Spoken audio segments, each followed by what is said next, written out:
to transfer the malt sugar into this container. So we've sanitized this as well. We're dumping that directly in. Okay. Remove that, and I'm going to cover this back up. Alright, and then we're going to rinse out our airlock. And the airlock here is a kind of an ingenious device. What it does is it lets the CO2 out, but it doesn't let the air in.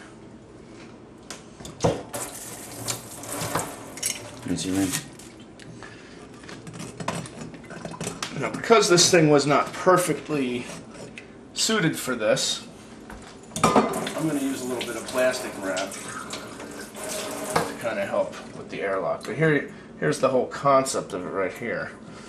Insertion. Air is going to come up. CO2 from the yeast, as it eats the sugar, it creates CO2. It's going to create pressure. If we had this thing completely sealed, the thing would be basically it would be a glass grenade.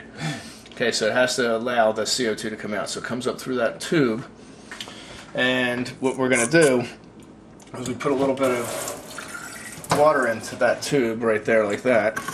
Okay. Mm-hmm. And then we put this piece on top. That. And what that does is that allows the air to come up. It has to go through the water in order to get out in the form of a bubble. Okay. And this part is sealed at the top as well. Okay, so what we're going to do is we're going to push that down as good as we can, and I'm going to get some more plastic wrap and just kind of seal it a little bit more. Just in case. Protection. Okay, we're cutting the yeast bags open. And then what we're going to do is we're going to dump that in as well. Yeasty. And if you want to get a look at that, see how dark that stuff is. It's dregs. Okay. Now what we're going to do is we're going to cover that up with our airlock. Airlock, I'm not sure if you can actually see it here, but there's actually, the way it's set up, air can come up through that tube that's on the inside, has to, in the form of like CO2, and then has to go through the water and then come up to the outside. What this does, pretty much, it prevents any type of air from getting in, but allows the pressure to get out. Otherwise, this would be a glass grenade. Oh, that'd be mess. Because what's happening is the yeast are going to create an environment that, it's going to expand, create CO2, and it creates a lot of pressure. And there we have it.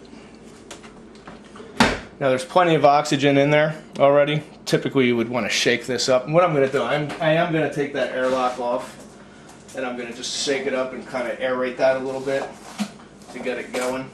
But I just wanted to show you what this would look like. Mike, if you want to hold that. And we'll just cover that up with some sanitized plastic.